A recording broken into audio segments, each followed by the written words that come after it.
Right, and we are live. Hello and welcome to Dungeons and Magi. This is the very first episode of our new talk show, Talk Nerdy to Me.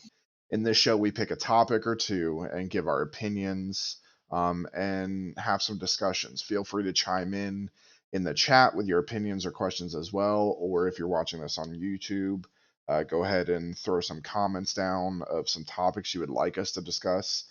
This is all things nerdy. The show will air the first Wednesday of every month at 7 p.m. Eastern and will release on YouTube and on podcast Friday mornings at 8 a.m. Eastern. Tonight's topic, since it's May 4th, Star Wars. And of course, May the 4th be with you. Here I have who normally plays Belvis in our campaign. We have Ben. Hello, everyone. Unfortunately, the others couldn't make it due to some scheduling issues. Hopefully, our next one next month, we will have more people in here. But the first thing I want to talk about is I actually went to the Star Wars website and let's talk about Han and Greedo. The tale's as old as time, and an argument that may or may not end civilization. Yes. So, Ben, who shot first? Uh,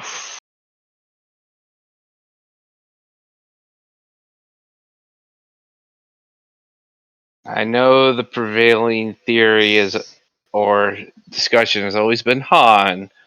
However, when I first saw Star Wars as a kid, it never even noticed to me. So when I first started getting old enough to nose, I always saw Greedo get So, shoot first. yeah, I Then I I Han. agree. I So, not saying Han didn't shoot first, but at the same time, I only ever saw Greedo shoot first. I agree. I definitely think Greedo shot first. That is up for debate. Let us know what you guys think. Who shot first, Han or Greedo? I mean, don't. Good. Well, I mean, I've heard the arguments of, oh, it's in Han's character to shoot first. He's the devil may care rogue as they are, and I completely agree with that. It's just, but I mean, let's face. I mean, when did this argument really come about? I mean, I know it seems like it's one of those arguments that everyone's argued so much for so long. When did this argument ever come? I can never figure it out. Let's see.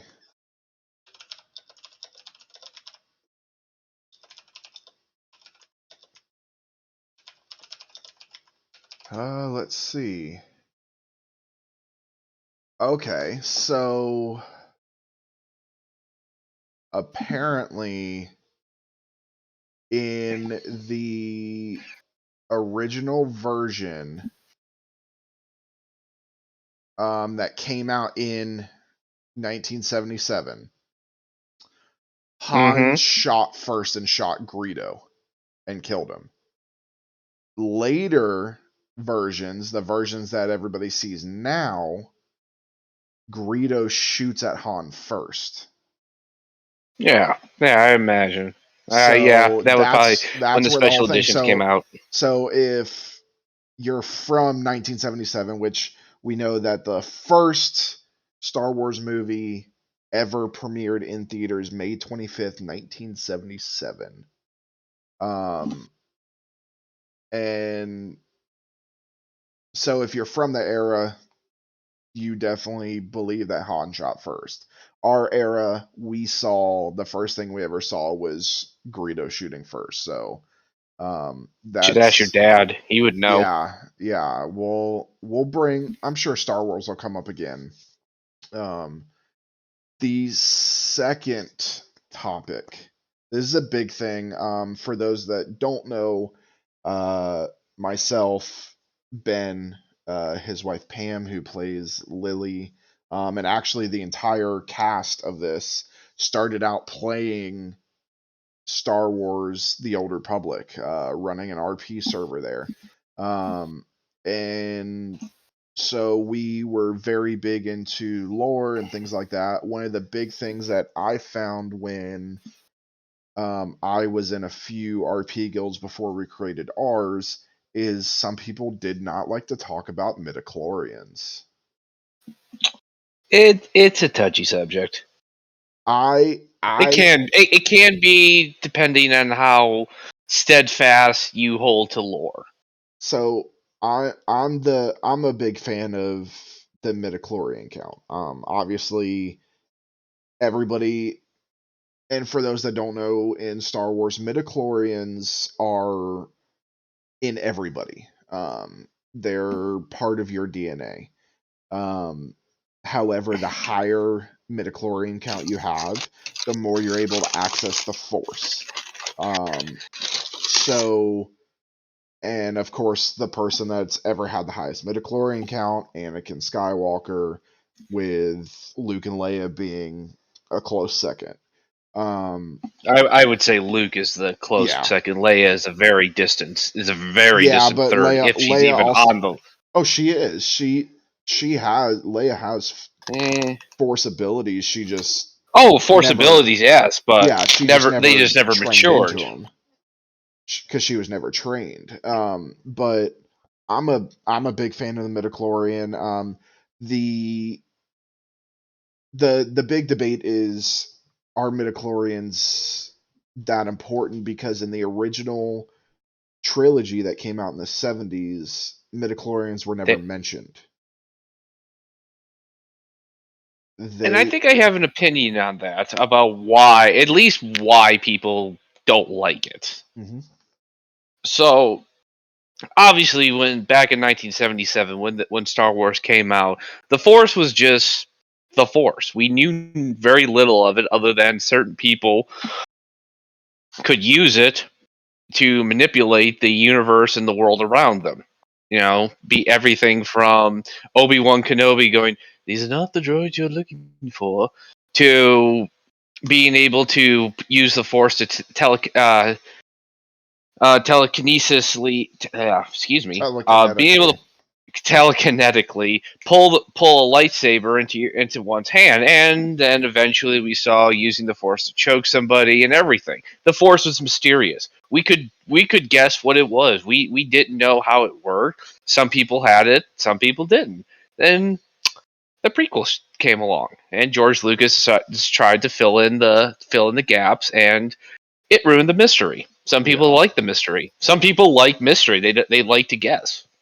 I I'm a big fan of the midichlorians, although, and we'll get into this a little bit later, is the where midichlorians were introduced is the Phantom Menace, which is my favorite movie. Um, and so I'm a big fan of midichlorians. I like to think that midichlorians, or a version of midichlorians, may be in real life, and that's how some of the you see these people in um like Ripley's Believe It or Not that can do all these amazing things, and maybe it's because their midichlorian count or whatever count is a little bit higher than everybody else's. My Uh, my my explain the little extraordinary people. exactly. Um, So what you're saying is that when I wave my hand in front of a automatic door, I'm not using the force? you are not, unfortunately, as much Dang. as we wish. All right, Ewoks. Love them. Those furry little But SOBs are okay in my book. but are they furry little teddy bears, or are they carnivores? Like vicious carnivores? Well, If we remember, they did help fight the Empire. They served as a symbol for alien races oppressed by Palpatine. But they also tried to roast Chewbacca and Han over an open fire and eat them for dinner. Yeah, they did do that, and we never really did get an explanation of where all those helmets came from, No. where the body was attached to them. Did they eat the stormtroopers? Did the Rebel Alliance feast on them? Did the Ewoks take care of catering? Yeah. So that's something that may be up for a huge debate because they're freaky little dudes. Mm-hmm.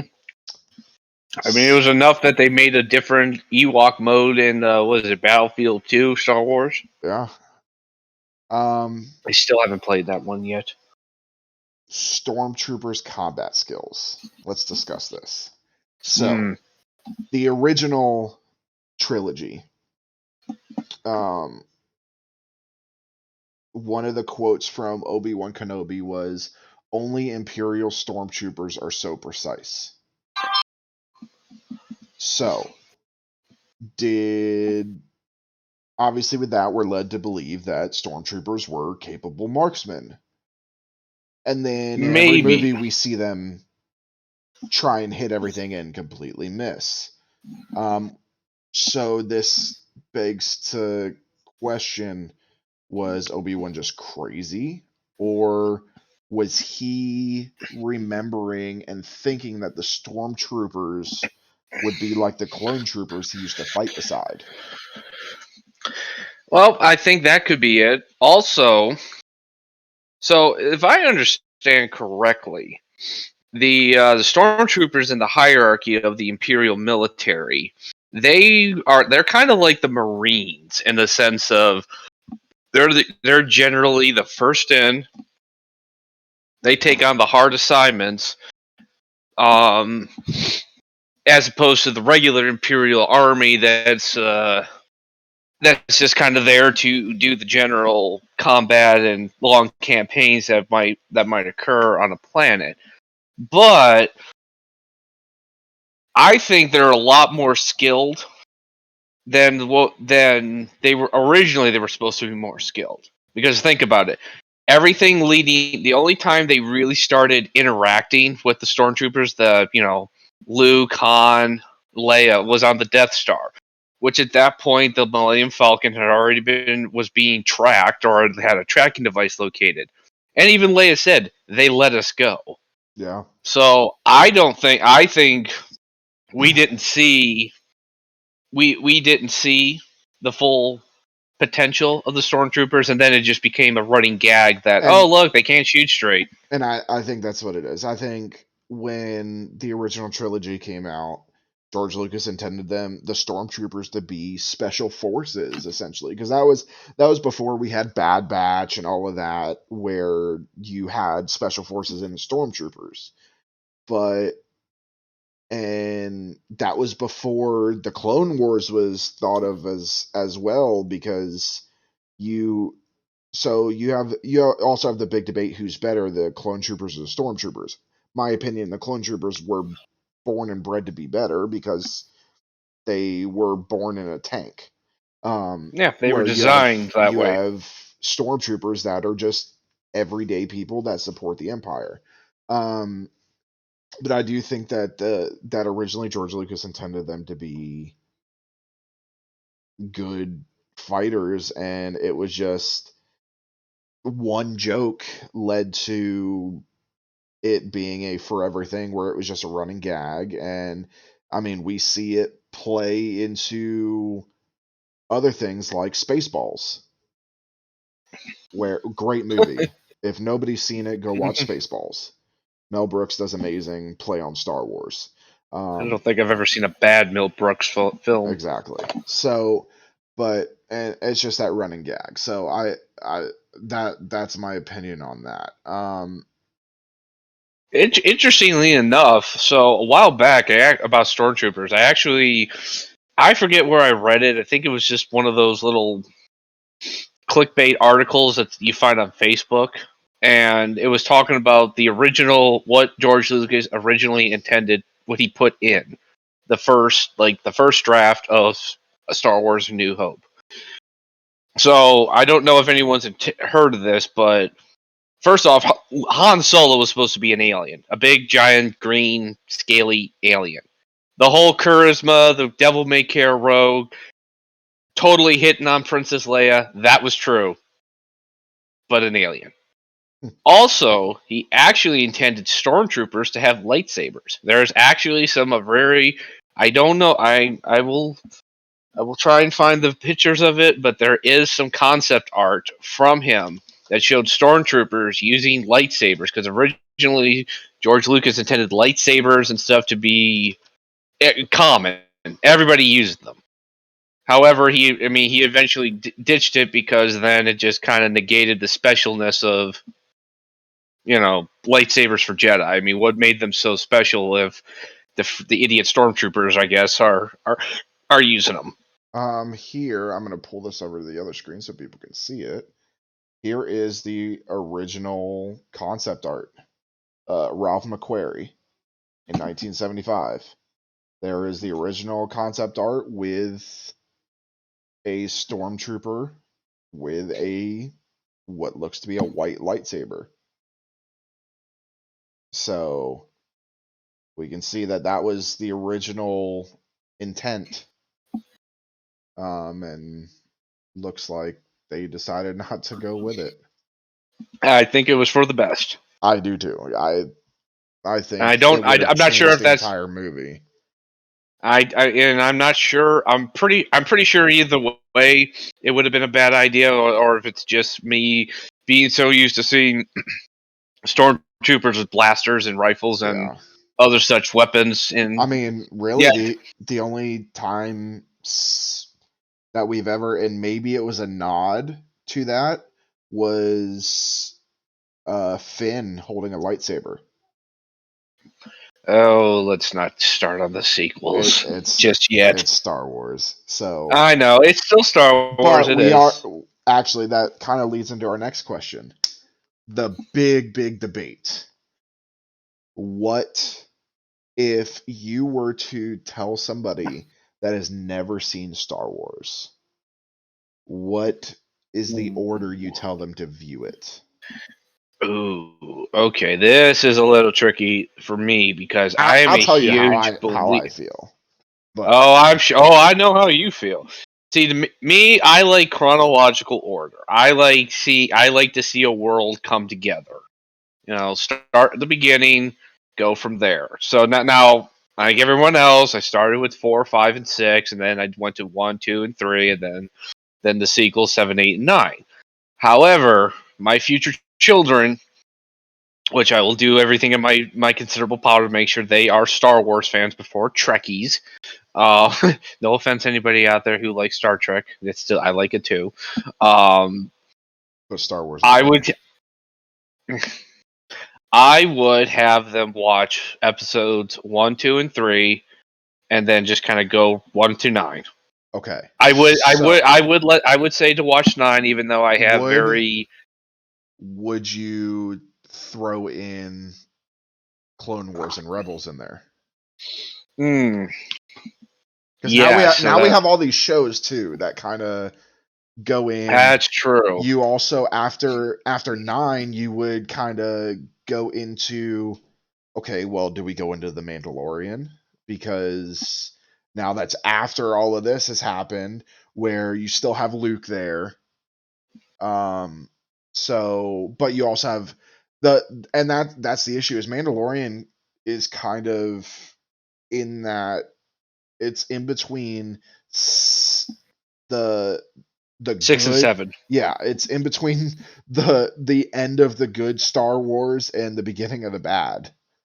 It kind of bridges that gap, because we do see in Mandalorian, we do see the young Luke. I will say this though. And this is just my viewing order. I know we're talking about the viewing order, but my opinion on the sequels is I don't hate them just because of reasons. I see them as more like you had everything there. Everything to make this. You could have blown the original trilogy out of the water. You definitely would have blown the prequel trilogy out of the water. and you didn't. My issue, You created a divisive crap. They didn't develop the characters enough. I think the actors did as good as they could. Daisy Ridley, she's an amazing actress.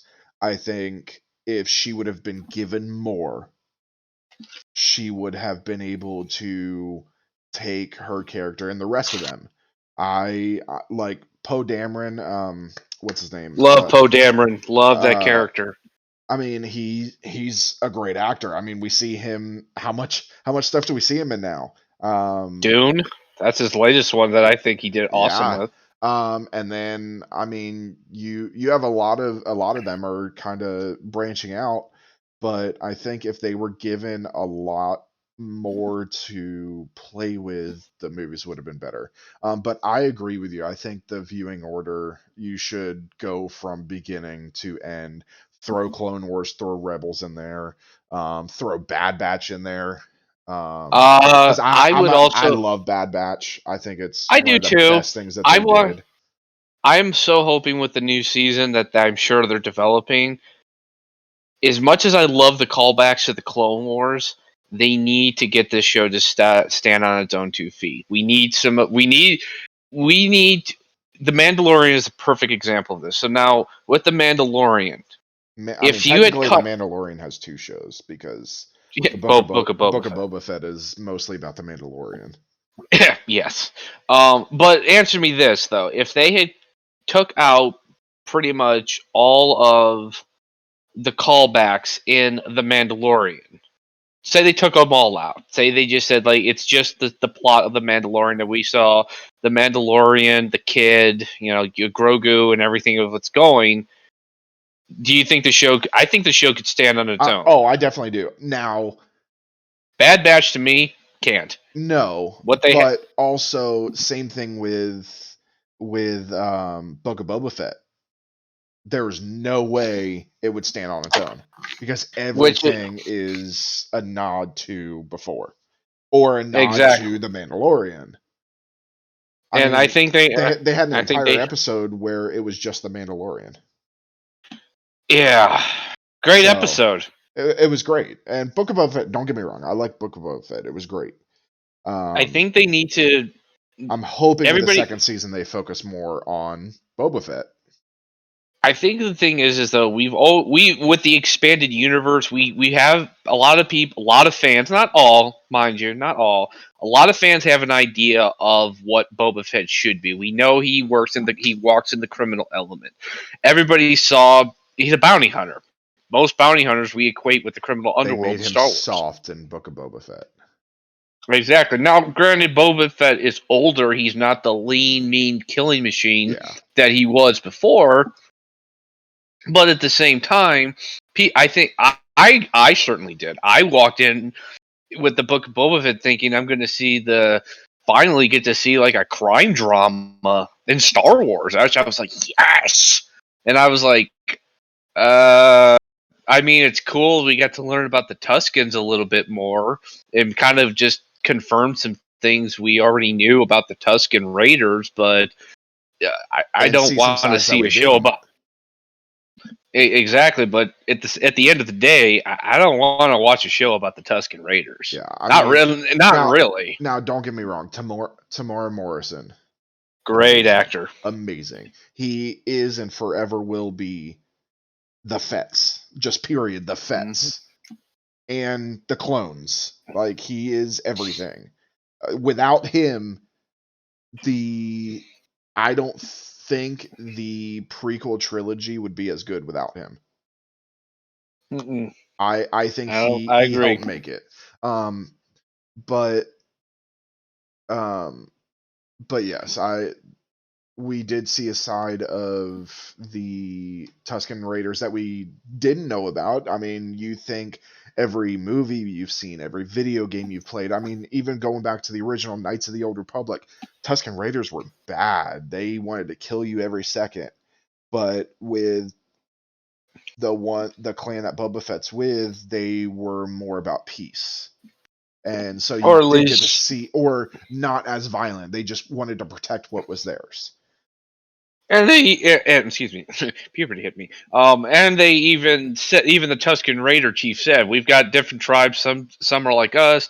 The Yeah. ones near the settlements like this to basically rape, kill, and murder and pillage. So it's like, oh well, that explains why all the Tusken Raiders, while everybody in Tatooine hates the Tuskens Raiders, because the ones that are near them are, excuse my Yeah. language, everybody, they're a bunch of assholes. Yeah.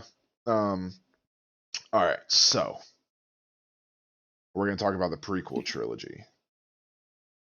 There's Gets far too much hate as far as I'm concerned. It is. I love the prequel trilogy. There are a few questions that always come up.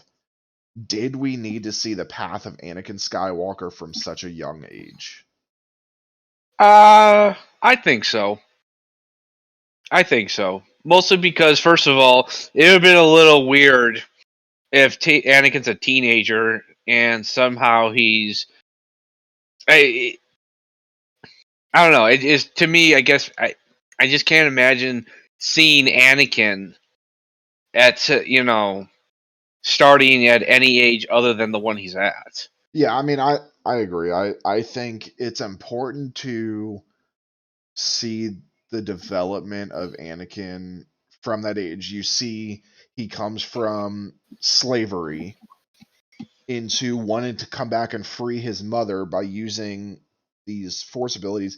When he finally comes back to meet his Yeah. mother, he finds out that she's dead, essentially.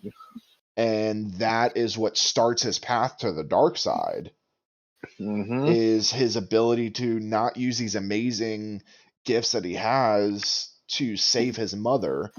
And then, of course, then we go into knowing Padme's going to die, and just like his mother, and this time he could help save her, when obviously we know he can't. Spoiler for those of you that haven't seen it. Oh well, you've had 20 years. Yeah. The other thing, did Qui-Gon need to die so soon? I think so, for the I development, because I don't. I'm a big Qui-Gon Jinn fan. don't get me wrong, I love Qui-Gon. I I love love Liam Liam Neeson. I think, Neeson. I love Qui-Gon. I cannot wait but to see him in what? Obi-Wan. Yeah, I do. Me too. One of the things we're going back to character development. Anakin, Qui-Gon was almost like a father figure to Anakin. And that is what Anakin wanted. He needed his attachment to his parents because he had only his mother. And so he started forming that father-son attachment to Qui-Gon. And, well, Qui-Gon died. Now, with Obi-Wan, it's not like Obi-Wan wasn't a bad mentor or a bad master, but the fact is, one thing that most people don't realize, and again, they touch on this in the books, but the canonical books, Anakin, when he got to the temple in Coruscant, he didn't just start hanging out with Obi-Wan. He had to go through basically what the initiate training we Yeah. saw in the Clone Wars, the little kids with the little doing all that other stuff. He had to kind of accelerate through that. Albeit he's like what 12, 11, 12, 13, Way however. too old to normally be accepted. So he had to basically go through that before he could just, when a time come to be a Padawan, he already had his master already there. It was just a matter of getting through these courses. So he's very much isolated. He doesn't adjust very well to it because now he's surrounded by, because he knows what it's like to be a kid with friends, going out and hanging out and doing kid stuff. Everybody in the temple, they don't. I mean, I'm sure they do. They know it to an extent with themselves, but they don't have a real knowledge of the outside world. So Anakin's very isolated, and then he goes back. He finally he develops this way, and he gets to Obi-Wan, and Obi-Wan is his friend, is his brother, but he's not his father. Yeah. Did Obi-Wan fail Anakin? Ooh, now that's a tough one. I think he did.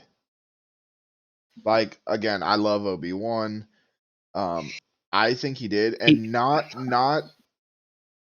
it wasn't his fault that he failed Anakin, and here's why. No, definitely wasn't. When Qui-Gon died, Obi-Wan was still a Padawan. He didn't get knighted yet. He was still a Padawan. You can see it. He still has his Padawan braid, which symbolically, for those that don't know, when you're younger, you cut your hair just like in the military, but you keep one long strand and you braid it to show that you became a Padawan. When you get knighted, you either grow the rest of your hair out or you cut the braid off and keep it short, which cutting it off and keeping it a little shorter is how Anakin did it, where Obi-Wan grew his out.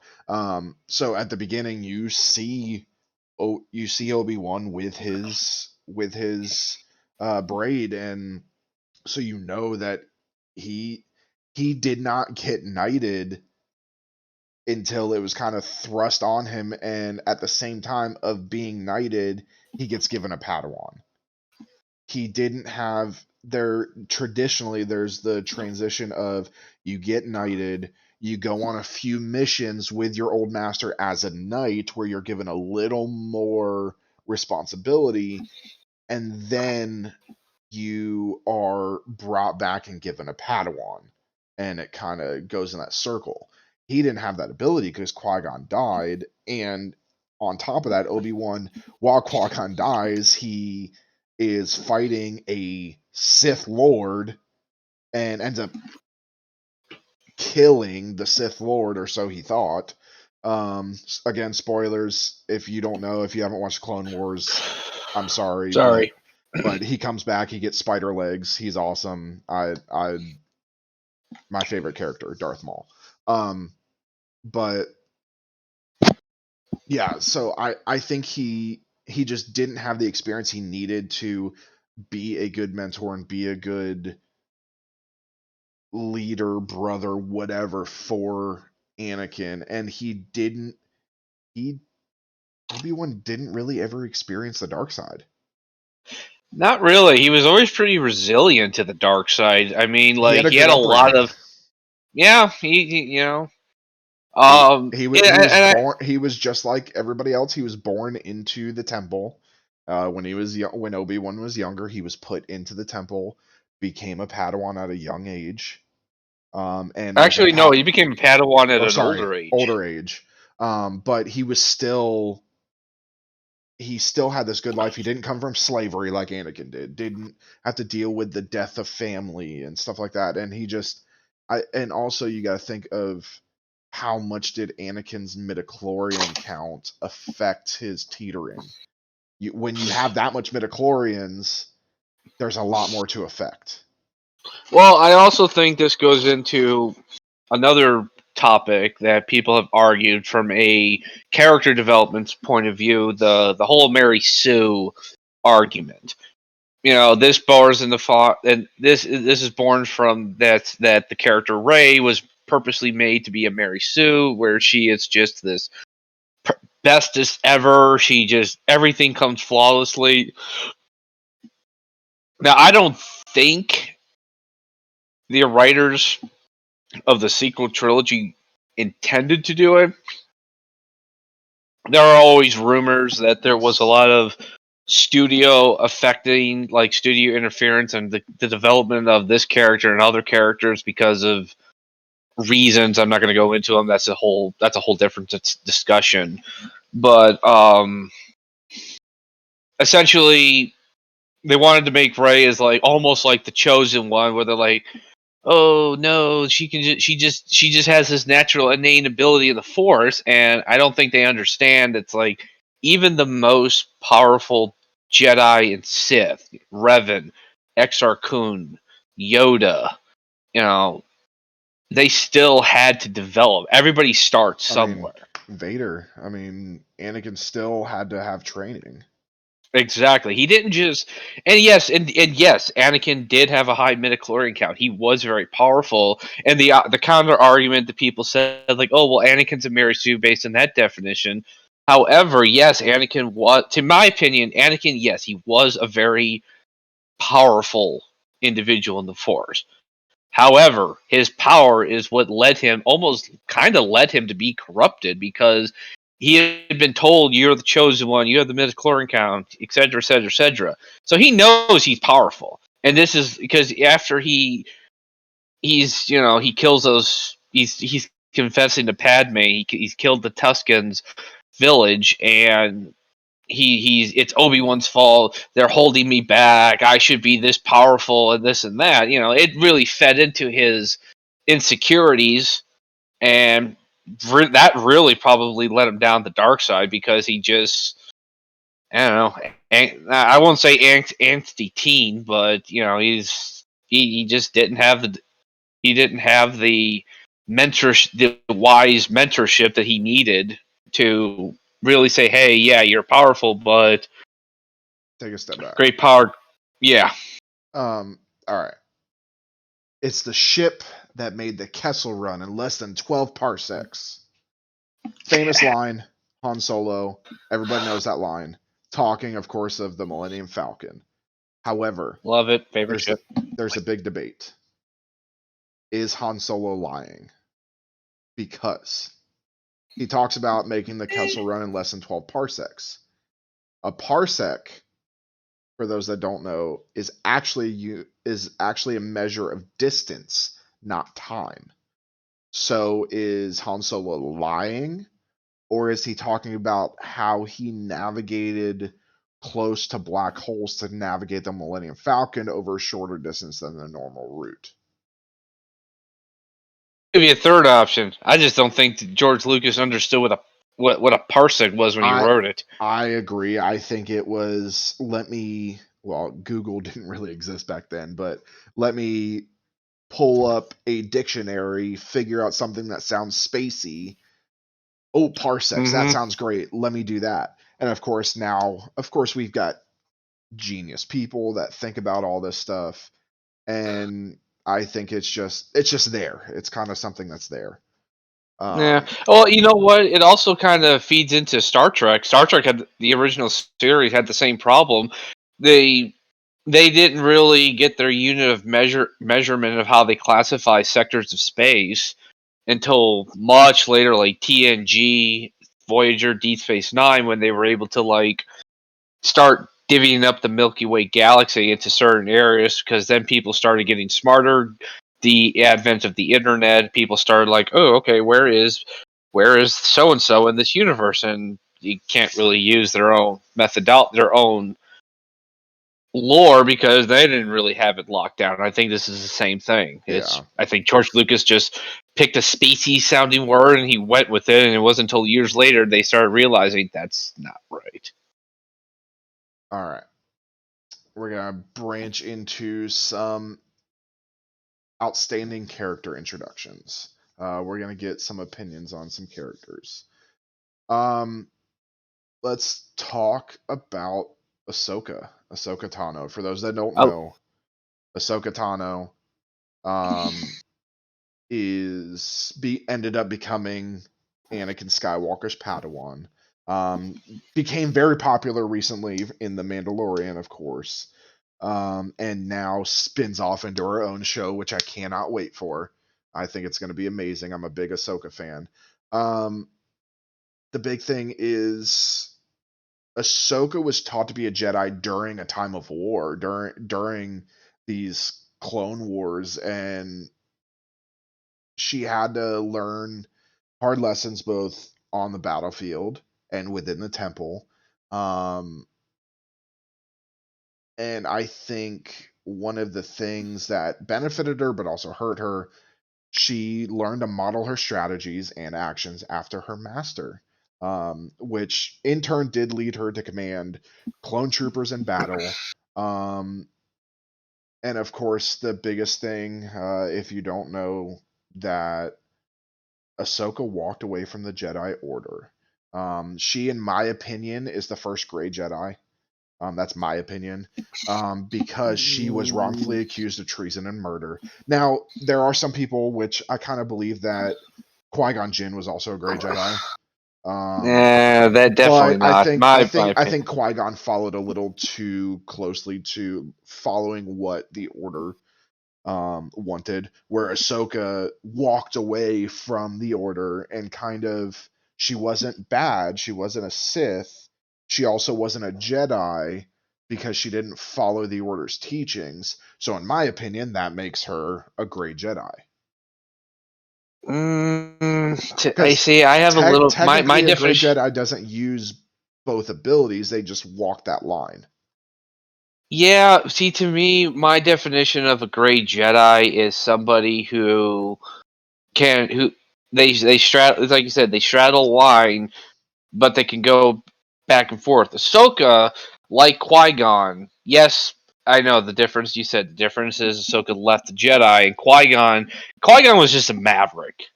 Qui-Gon was not some rogue gray Jedi who just did what he wanted. That just never would have been tolerated. He never would have gotten the rank of master, despite having some influential masters in his time who mentored him.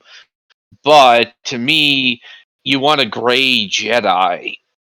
Revan is a gray Jedi. Revan is, to me, the gray Jedi. Ahsoka, again, yes, she left the Order, but at no point did I ever see Ahsoka ever really harness like the dark side, like someone like Revan or a Sith that could just. To me, a gray Jedi is someone who could harness the power of like Force lightning, but utilize it against But Sith. here's the other thing though is you have uh talking about Force lightning, which we know you have, it was created, was electric judgment. Yes. That was created by Plo Koon, who, if that's your definition of gray, would that not make Plo Koon a gray Jedi?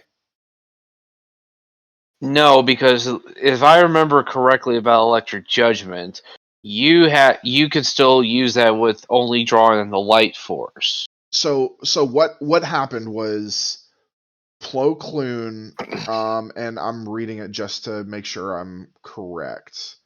Um, so Plo Koon did use his emotions. Um, it was using a Jedi's anger, had to be channeled through living flesh, could be lethal. Um, but instead of it being used as hate, it was used as determined justice, was their official word for it. To me, it was just a way of Plo Koon saying, I got pissed off, but I'm still a Jedi, and I developed this. Let's make it called Electric Judgment. And he started teaching people. Like one that everybody, the one that does learn about it is Jason Solo. He ends up learning it, but I believe if we go with that, then technically Plo Koon would be a gray Jedi. But I think it's more the actions. Actions determine is the biggest determining factor of what a gray Jedi is or isn't a gray Jedi. Ahsoka and Qui-Gon still walk the path of the light despite not adhering to the core teachings of the Jedi. Um, Revan. I'm trying to think of other Jedi who that aren't Revan that would be considered gray. Jolie Bindo, and other such. These were. technically, though, Jolie Bindo's not canon He's because in the. He's. they haven't officially announced Jolie Bindo as canon. I'm sure eventually, if we do, God willing, if we do get a Knights of the Old Republic movie, we will have Jolie Bindo in there.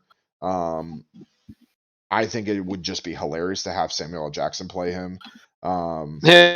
Just because Jolie Bindo is kind of, I mean, and that's the other thing, is Mace Windu a gray Jedi? Yeah. I think he I think No. he would be. No.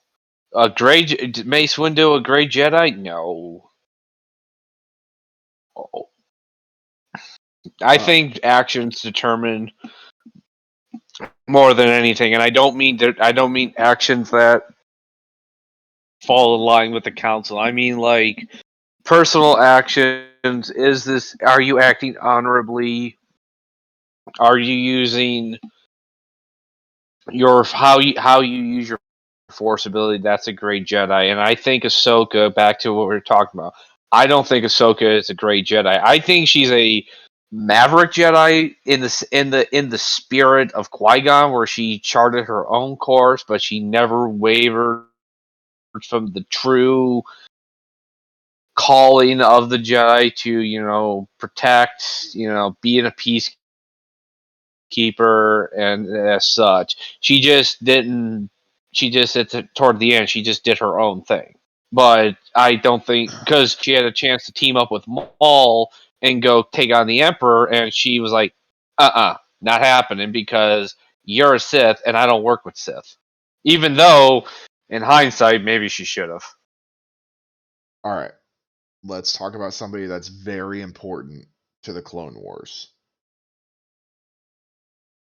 CT-7567, otherwise known as Captain Rex. I love Rex. Everybody loves Rex. For those that don't know, he is what made Anakin the general that he was. Without Rex, Anakin wouldn't have been a good general. Rex was his right hand, showed him what to do. He led the 501st Legion, and for somebody who's supposed to be a clone, of course, we all know the clone troopers. For somebody who's supposed to be a clone, we see Rex more of find the natural side where he maybe took more of Boba Fett than everybody else did. Where he took a little bit more of that humanity. Everybody else was kind of there because, of course, Order 66 happens. Rex evades it.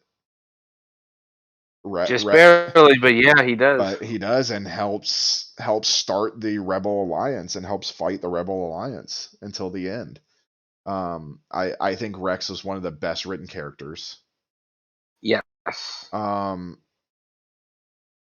This one I'm not as familiar with. This one I did watch Clone Wars and all of that. Are you talking about 99? Yes.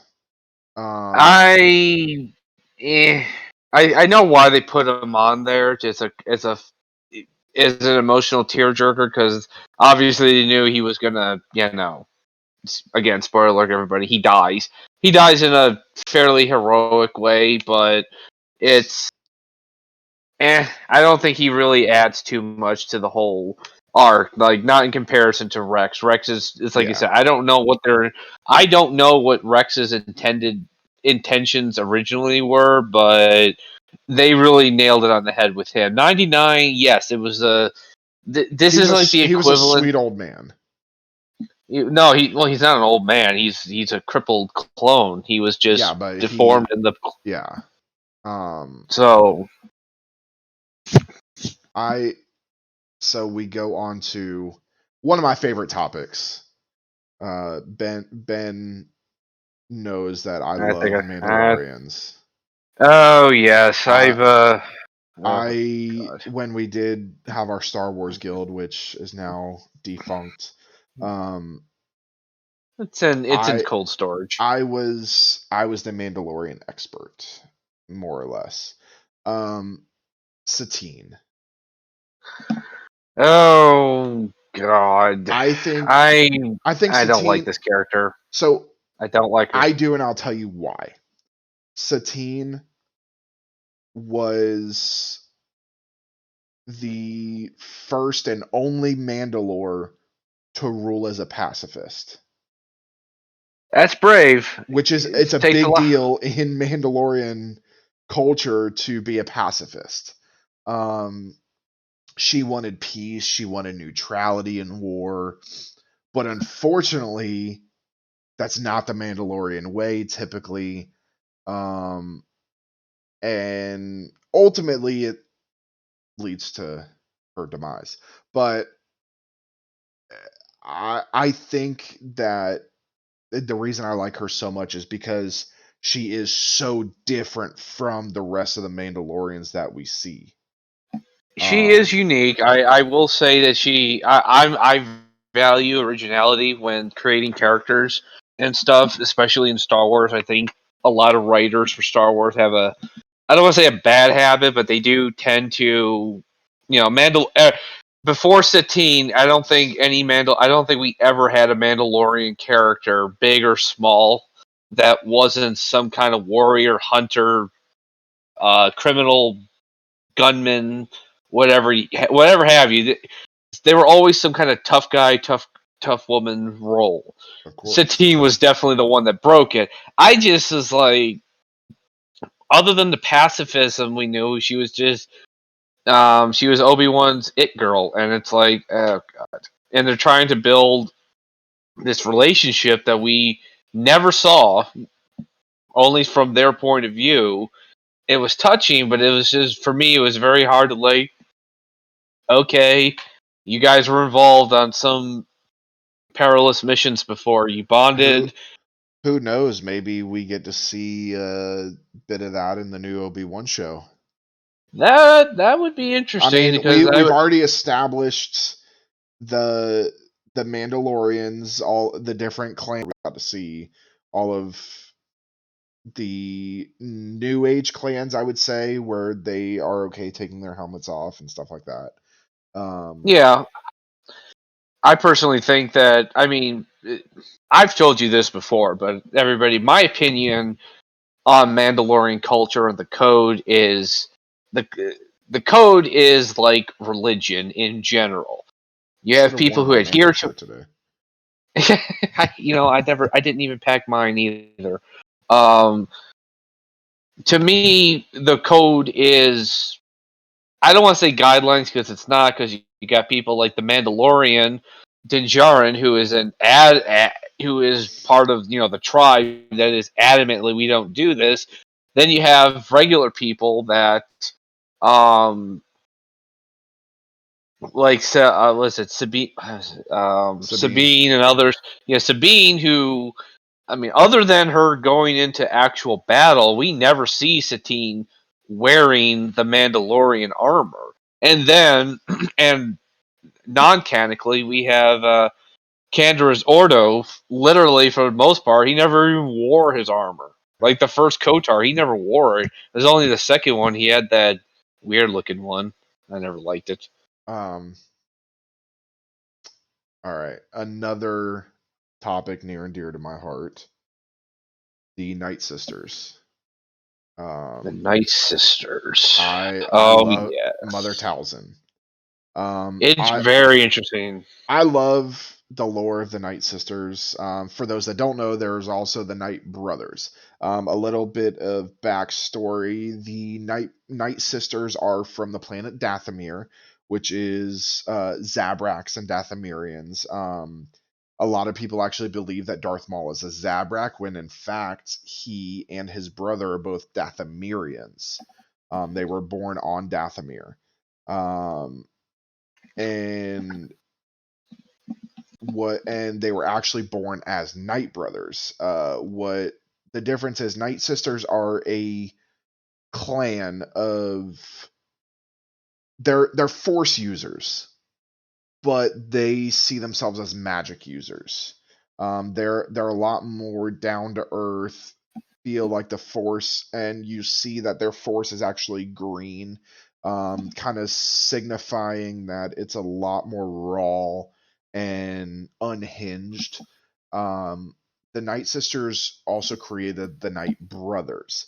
The Night Brothers were Dathomirians slash Zabraks, basically whoever they could get their hands on, that they enslaved, by using their magic to intimidate them. They enslave them and use them to breed, use them to create perfect copies. And you see as it goes through, we see that Maul looks a little bit different than Savage Opress, which Savage Opress is his brother.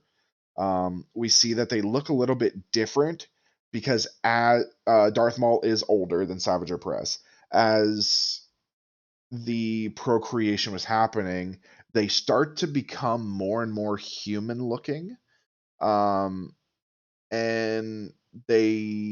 what happened is they started not needing their horns, so they cut their horns off. So that's why we see a lot of the Night Sisters and Night Brothers that don't have horns anymore, because they're not needed. They're not savages anymore. But Mother Talzin, for those that don't know, is the Night Sisters clan mother. We see her in Clone Wars. We see her in a ton of other things. There's a ton you can watch her in. Disney Plus, let's see. There's Night Sisters, Monster, Witches of the Mist, Brothers, and Revenge that she's in.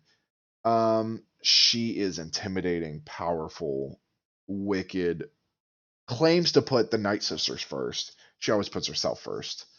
But this is a woman that would not back down from Sith Lords. I think she was very key in introducing the Night Sisters into Star Wars lore, by being so ruthless. She definitely said a different thing because, I mean, not in terms of for people who never read the expanded universe books or anything that told the story of the greater story of the galaxy. This is everybody's introduction, and we're literally seeing another Force user group that isn't Sith, it isn't Jedi, and so it's very interesting. And I think they did it. They portrayed the shamanistic, way at how they manipulate and harmonize with the Force. So it was very interesting. I found the Night Sisters interesting, and then what was that game? The Fallen Order. Yes, Fallen Order did great Delved with into the it. Night Sisters.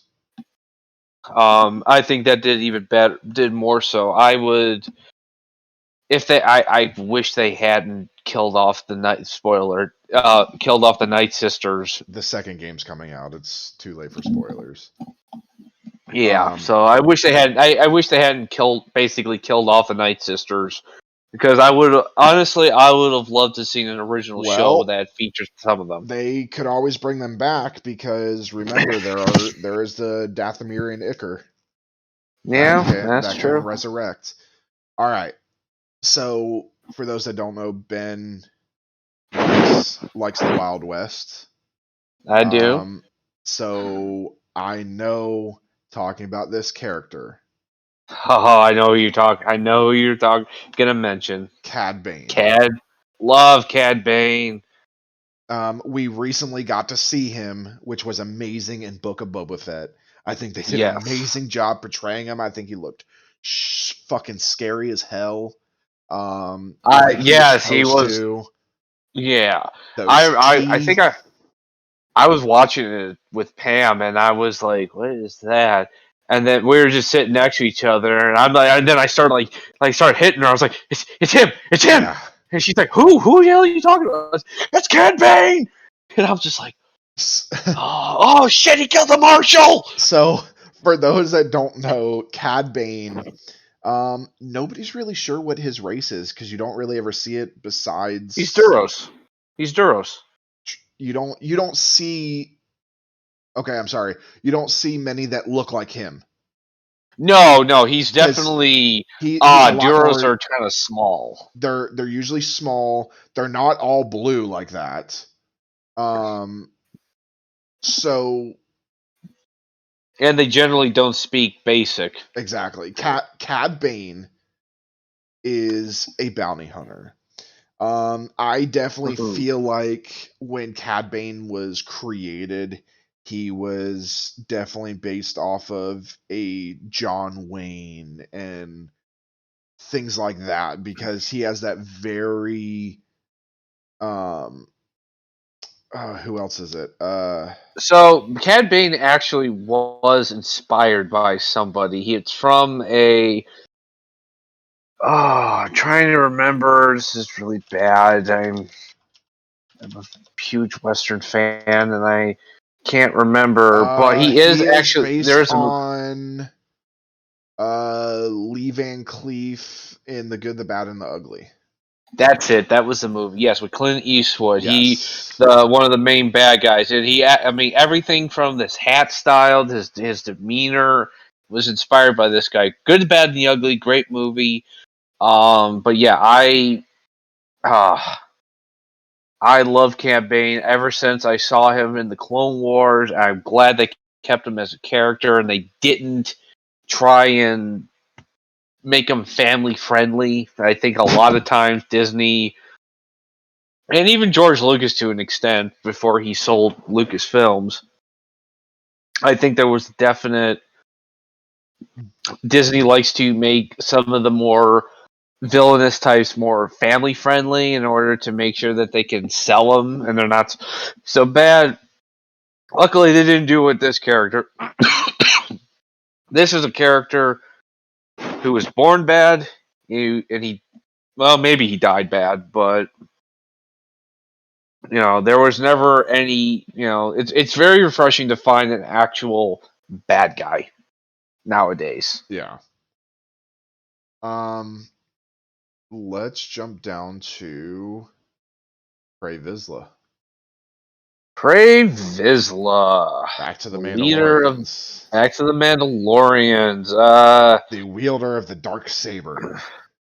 I actually was not very impressed with this guy. So he is definitely the most underwhelming of the Mandalorians. Pre Vizsla, for those that don't know, was a Mandalorian that mainly wielded the dark saber.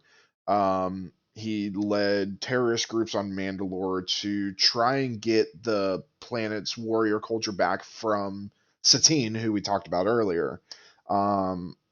He opposed her 24/7, tried to undermine the pacifist government.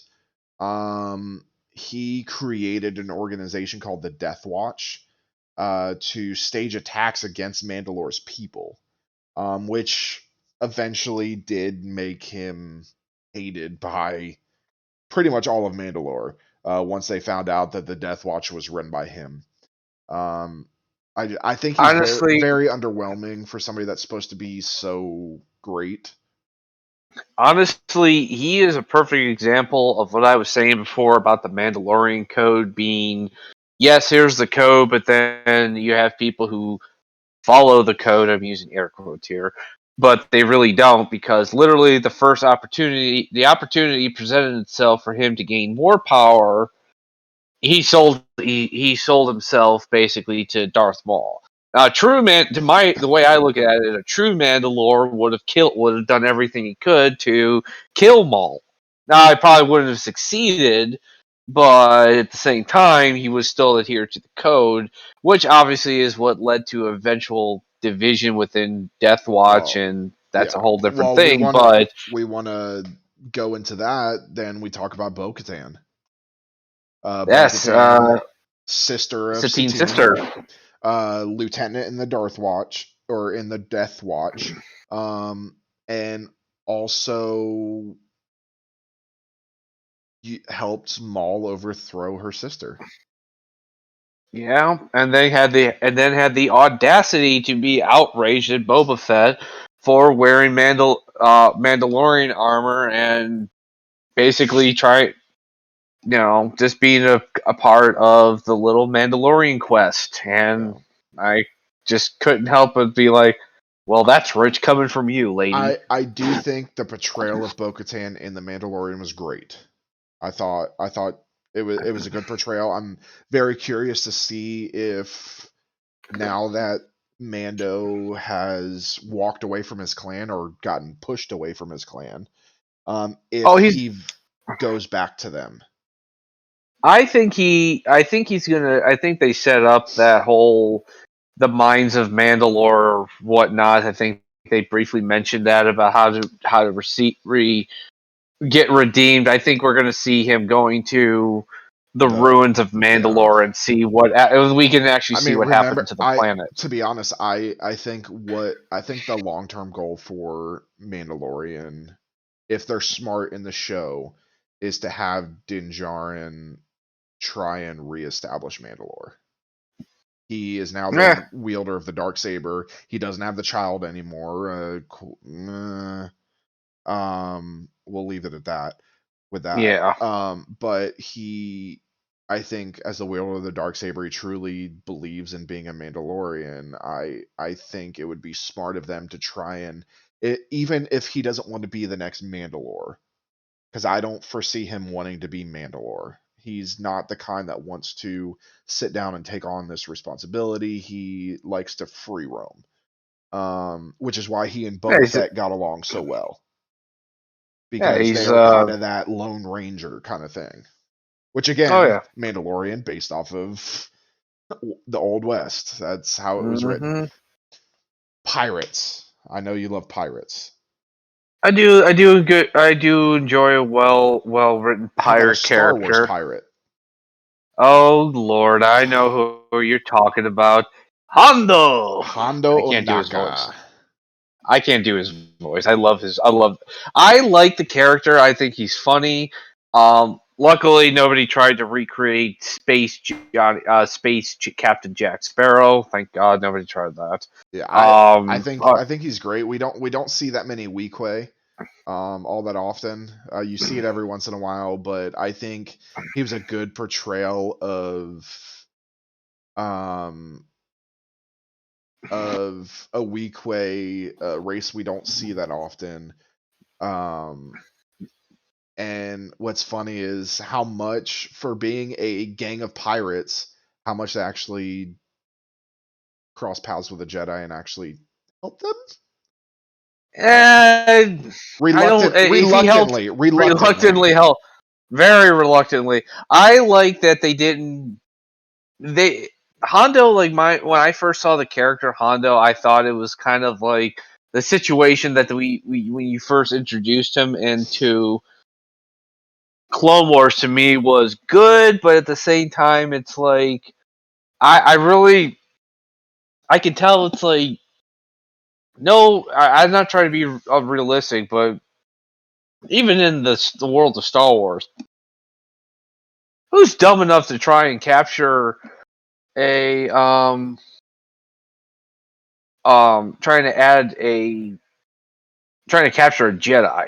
That's just really stupid. I mean, so I thought when I saw them, like, oh, he's gonna be the idiotic comic relief, but then luckily I think they were like, no, let's take another pass at this guy, and they actually did really well with him. And I love that they brought him in Rebels too. I definitely would be interested to see him portrayed in a live action. I think they could do it well. Give me Johnny Depp. Give me Johnny Depp. He'll never do it. All right. He won't do anything for Disney, but we won't get on that. No. We're gonna finish up with a couple quick more topics. Who is your all-time favorite Star Wars character and why? Okay, where are we? What are you limiting? Any game, anything, any books, whatever. The entire Star Wars universe. Okay. In terms of this, you're not going to know this because you never delved that. I don't think you ever delved that deeply into the expanded universe like I did. Let me just make sure I'm getting the name correctly. But I think they're called.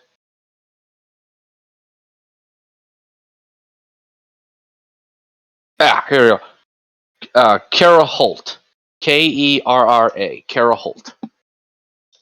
Kara Holt was. Oh God, I'm trying to think of the time era. She was New Sith Wars. Yeah, exactly. She wasn't quite High Republic, but she wasn't Old Republic. She was like in that in between phase when the Sith Empire was still. Yeah, the Sith Empire had kind of like splintered into like a bunch of feudal states along the Republic border, and so Kara Holt was a Jedi Knight from such region. She was part of a Jedi Strike team that went to throw the Sith off balance. She was the only survivor of the team, and she ended up leading like her own like one Jedi guerrilla strike against the Sith lords that ruled along the Republic border. I know she appears in a bunch of in a comic book issue, and then there was a novelization, the Errant Knight, about her, and it's a great book, and I love the character. I just I read about her on the and everything, and saw in the comic. And I was just thinking to myself, it was like, why didn't anybody make a game or a show out of this person? Well, Who this is like a knows? Who huge knows? missed opportunity. They're delving into a bunch of the. I mean, we now have the High Republic era, so maybe they're going to start branching out into all this other stuff.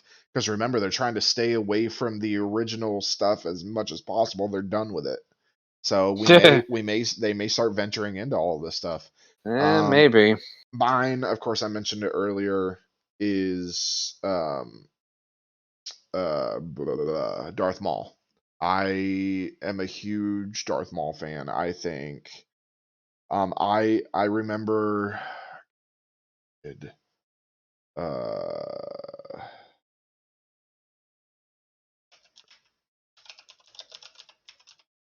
1999. So I was 7 years old when the Phantom Menace came out, and I saw it. My dad took me to go see it live, like in theaters, and I was just amazed. Ray Parks, who plays Darth Maul, did an amazing job. Fun fact for those of you that don't know, Darth Maul was actually played by somebody else. I don't remember who.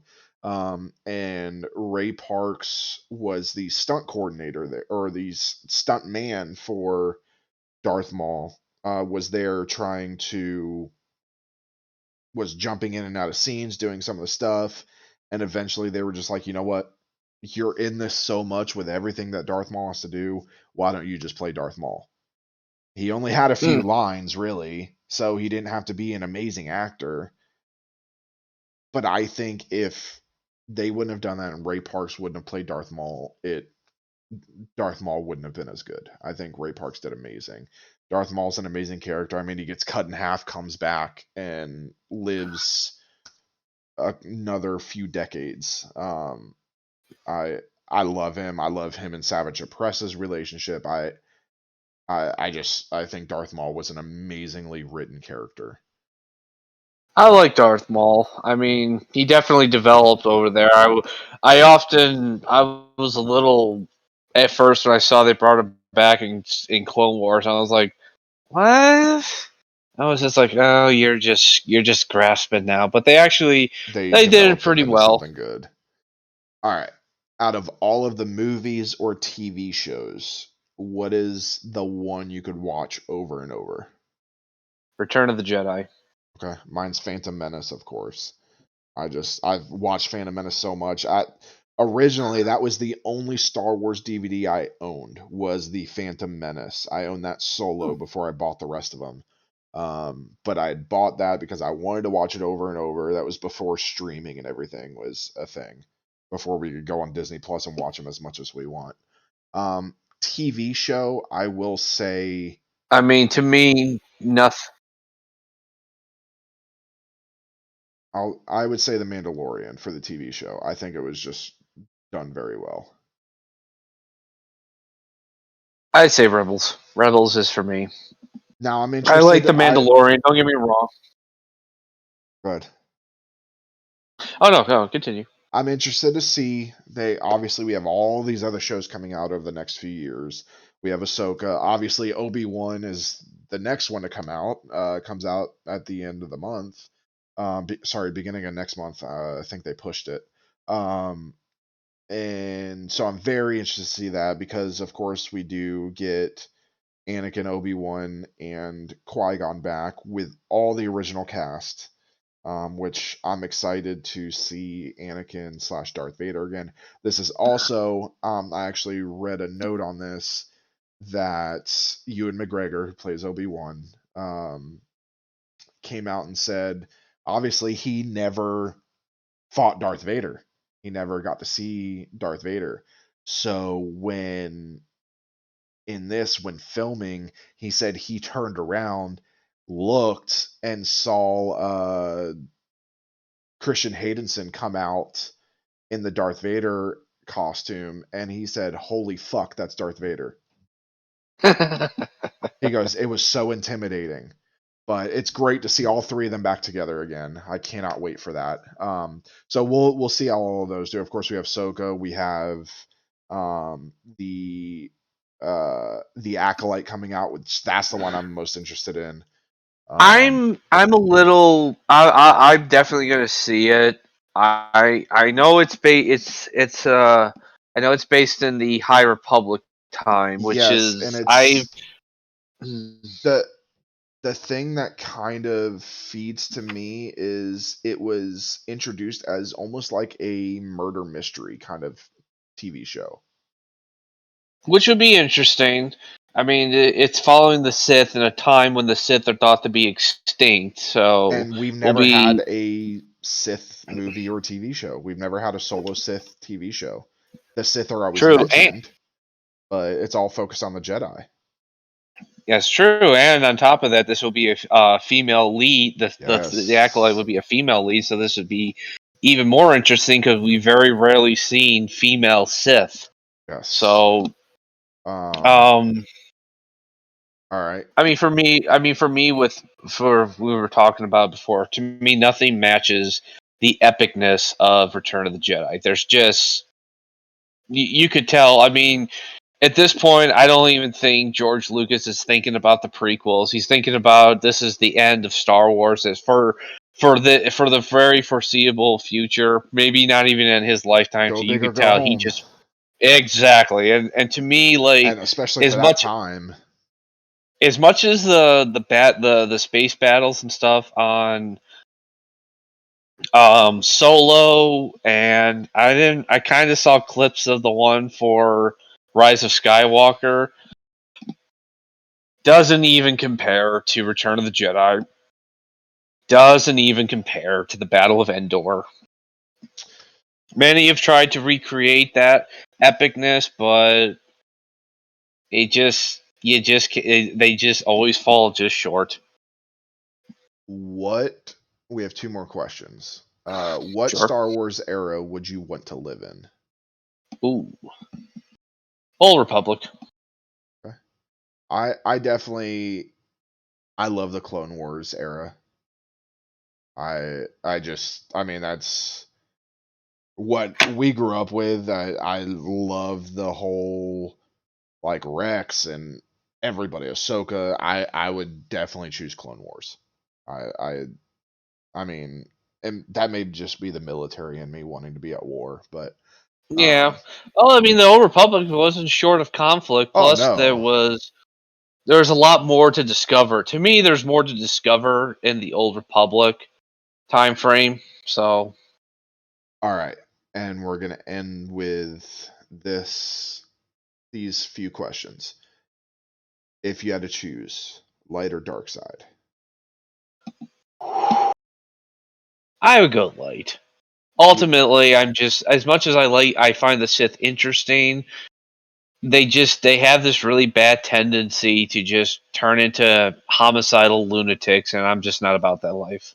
I mean, you know my answer.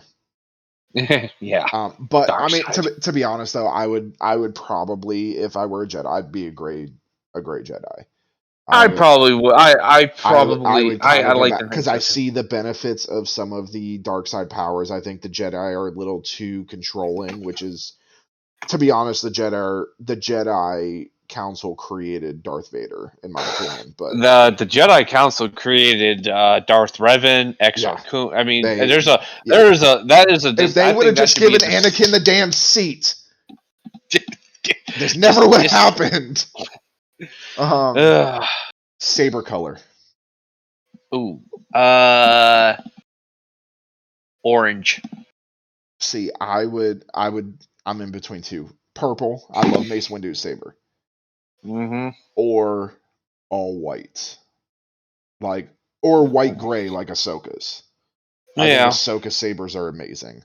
I don't want the standard red, Blue or green. yeah, or red or who, if anybody, would you choose as a master? Either light or dark.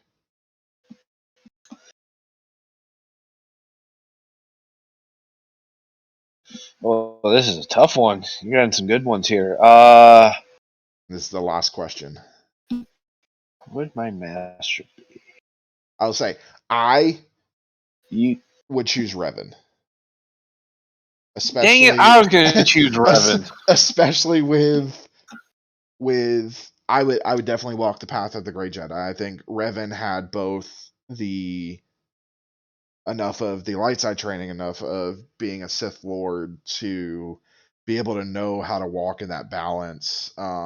I think he would be able to train very well a Grey Jedi. Plus, he's just a fucking badass. Let's please get a Revan movie. Keanu Reeves wants to do it. Yes, Keanu.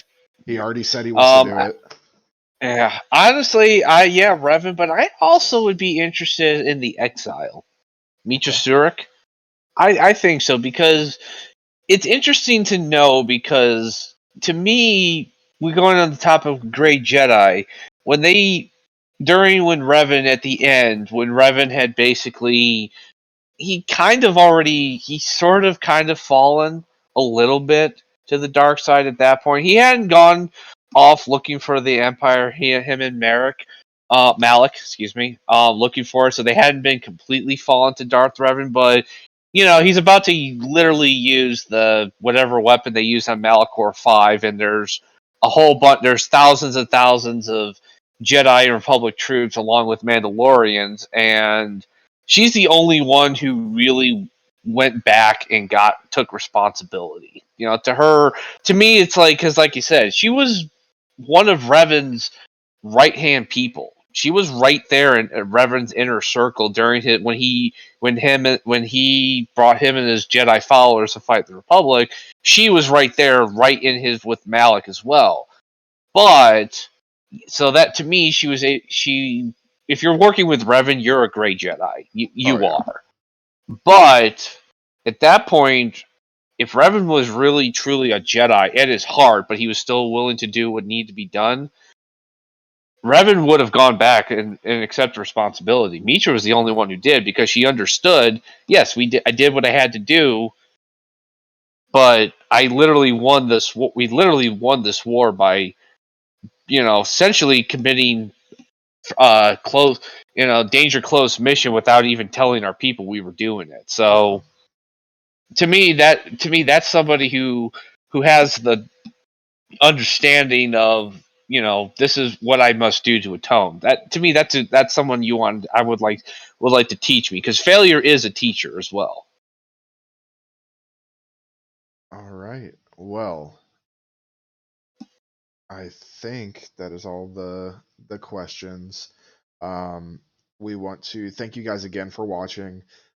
Be sure to check out our normal streams for Dungeons and Magi. Watch the Adventures of Misery's End every Sunday at 6 p.m. Eastern, right here on twitch.tv/dungeons_and_magi. You can also see them on YouTube, same name, Dungeons and Magi, and wherever you get your podcast, Spotify, Apple Music. Thank you, Ben, for joining me in this discussion. We will have our next one next month. But yeah, for everybody that watched or is watching, happy Star Wars Day. May the 4th be with you.